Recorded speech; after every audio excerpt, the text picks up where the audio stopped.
Parts Breakers, Jeremy here, Jeeps Unlimited, Grand Junction, Colorado. And a little bit about us, if you don't know who we are. I've been selling Jeep parts since 1984. Myself, I've been doing it for 18 years. And we can kind of claim the title to the first shop out there that really went after tubs and frames. That was in the very, very beginning. It was just me. So needless to say, I've been doing this a long time, and kind of figured out weak spots in YJs, TJs, CJs, as far as where to look for rust. Also, where to buy them at. Just things here and there. My pressure washer was having some issues, spraying water all over the place, so I wasn't getting the full pressure on this thing. But I got it cleaned up. I got it cleaned up enough. Let's just put it that way. It's got a little bit of, it had a little bit of carpet glue in it, and there's still a little bit here. You can see the residue, but I got it. This thing's got like 5,000 PSI and 280 degrees. So this had it all on it. It cleaned it right off. So before we ship it, I get that fitting replaced. I will clean it up just a little bit more in the rear, but that stuff came off great. So sometimes glue is hard with carpet. Some people glue it in. And of course, my phone's ringing right now, and I'm assuming that's my wife who's at the DMV. So if you hear, I'm gonna have to take this. Hey, I'm doing a video right now. Is there,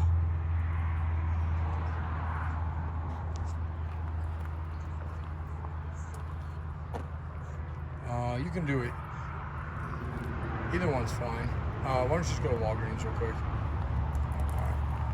Okay, thanks. Going camping, so and again, I'll clean this up a little bit. You can kind of see the dust that but this is a beautiful black tub. Of course, there's a wasp nest all over it. It was, I pissed them off earlier. So anyway, yeah, so this is what I would consider a grade A. Whether it's an A- or an A+, that'll be determined in the video. I look at all my tubs before I buy them. In a lot of cases, we do buy loose tubs, and we only buy them in the Southwest. We stay away from anything east of Colorado, and even Colorado and in the Denver area, since there's so many people moving into the state from Midwest or Eastern states. We got to be very careful with those. But I mean, that's everywhere, so that's kind of a mass migration going on. So nonetheless, you just got to be due diligent. And then on our full Jeeps, we got 7 acres out here. That YJ there will be available. And it looks clean too. That should be a high grade, maybe a high B, low A, depending. There's a little bit I see corner on that one. And then of course we have a few other ones out here as well, but the cleanest ones you're gonna see here in the next few days are gonna be these next 3 that I have. I thought I had 4, but one of them I forgot sold on my way back before we even got it listed. So needless to say, they don't last long. I have 2 black ones, 1 white one that are pulled, and then of course that teal one. That thing, we pull it, checks out, which it should. Pre-inspection look good on it. So, and this one, and this is what these little door dings like this guy, scratch door ding, okay? This will keep it in the A, but it will lower it to like an A-, and that just basically means you save a couple $100. It's not a ton, but it is a little bit. You got a little ding there. These are all accessible places to get something back up in there and pull that or punch it back out.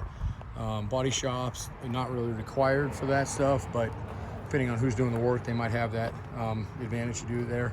Lower rocker's actually really clean. It's got a little bit on the bottom, just where you can kind of see. Well, actually, it's pretty straight, but you can see a couple little dings in it here. A lot of that's just the water, actually, from just washing it. Cowl is super clean. Firewall's clean. We'll go ahead and finish pulling that windshield frame hinge out. And then the firewall, of course, beautiful. I'll get it up in there and show you. So one of the things that you'll notice, it's bare, and that's the way we sell them. There's 2 reasons behind that. One is the obvious. We sell everything, literally down to nuts and bolts in these, and I'm not kidding about that.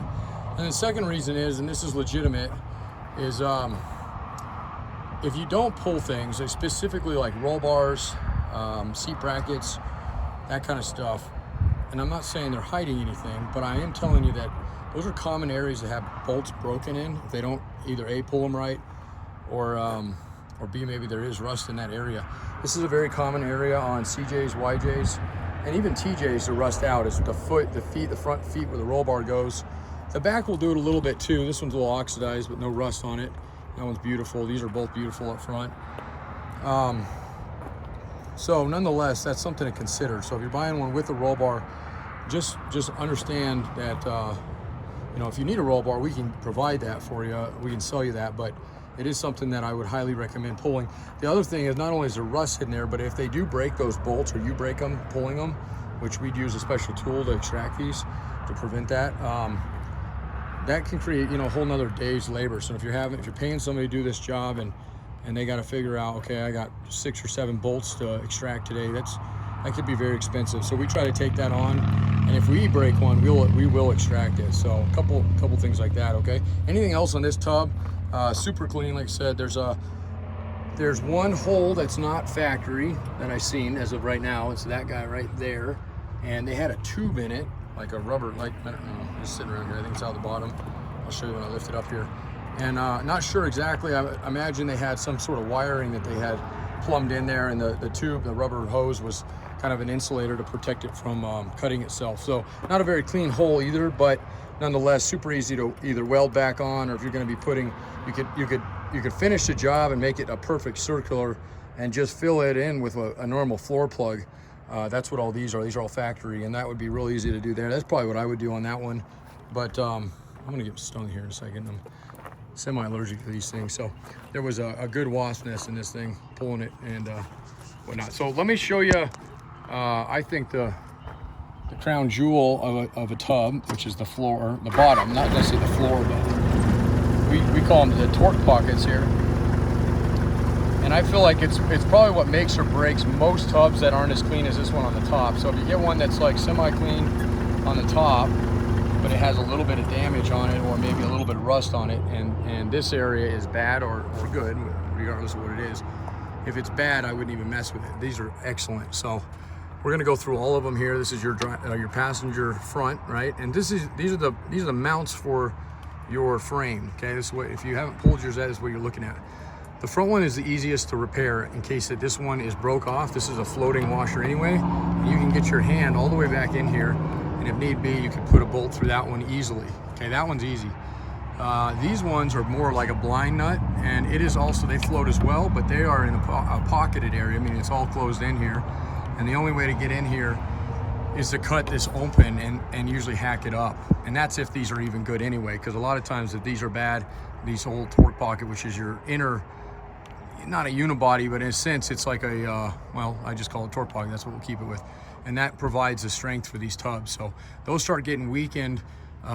This is the area that if you're replacing floors, that's one thing, not very hard. But if you get into this area that's rotted, this can be very difficult. And partly because you can see all the spot welds all the way up. So it's a fairly big task. Not saying we don't sell. We get a bad tub in here, you know, something that's been hit at the top or rolled and it's got good floors. We don't rarely cut things, but in those cases we do. And those sell very quickly because shops can bank on labor on those. So and that may be what you're dealing with, and that if that is, I would always recommend a tub replacement. But if not, I got a customer pulling up, so I'm going to continue this video.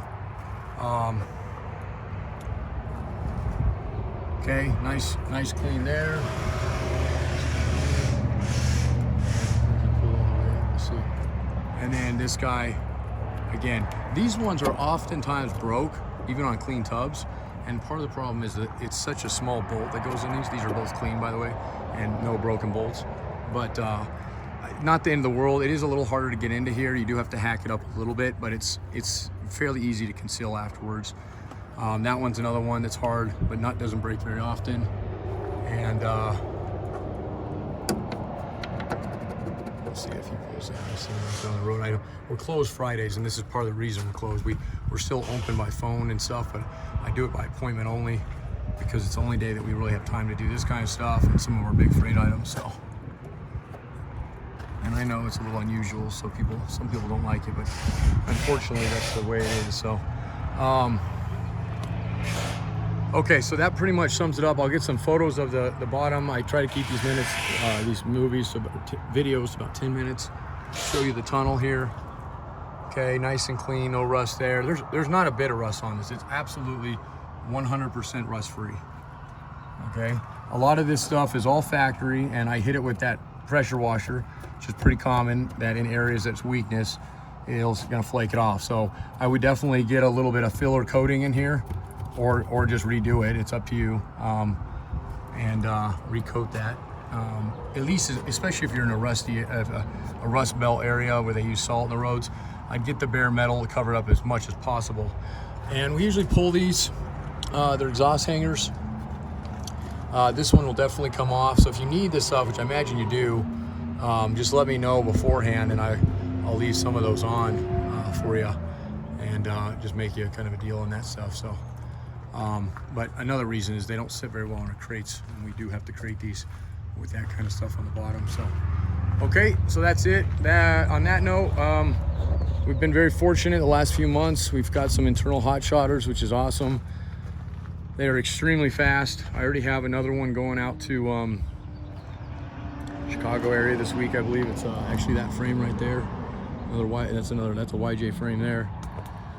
And yeah, so normally we have a turnaround of about 10 days before you receive it, and that's pretty quick actually. It's sometimes faster than that, but that's, especially when we have two kind of going in a general location, that can be even faster because it's motivating for them because there's more going out that way. So, all right.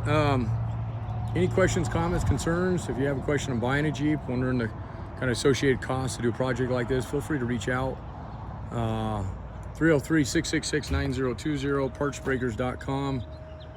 And yeah, I'll get it up, get it priced, and we'll go from there. One last thing here. These holes, for the most part, maybe not that one, I think they're all though, let's see, are because this is a Laredo. I'm just trying to see if this was the factory or if this was a slider. They may have had a slider mounted to this. Some of these have side steps on them molded into them, and when you pull them, you're left with those holes. So if you're gonna be running those steps, great. If you're gonna be running a rock slider, great. It's gonna cover all that up. You're not gonna have to do anything to it. If you're not gonna be doing anything like that, you'll probably wanna fill these guys in, take the nut certs out of them, usually just hammer them out, and then just get some sheet metal or a little weld, depending on who's doing it, can just fill all that stuff in. Those are gonna be on both sides. So one thing to note on time on stuff like this. So we don't normally discount those for those holes unless it is indeed sliders, and I'm not sure on those ones. I can't remember if they had them on when we picked this thing up or not. But regardless, just something, you know, it's better to know that stuff now than it is later. So, all right, I appreciate all your time today, and you know, hopefully you fast forward through the parts. I know these can be a little boring, but very informative, at least what I've been told. So, and definitely reach out if you, like I said, you have any questions. We're available, even if we're closed. You know, if I have service, I'll be happy to answer. So, all right, thanks a lot.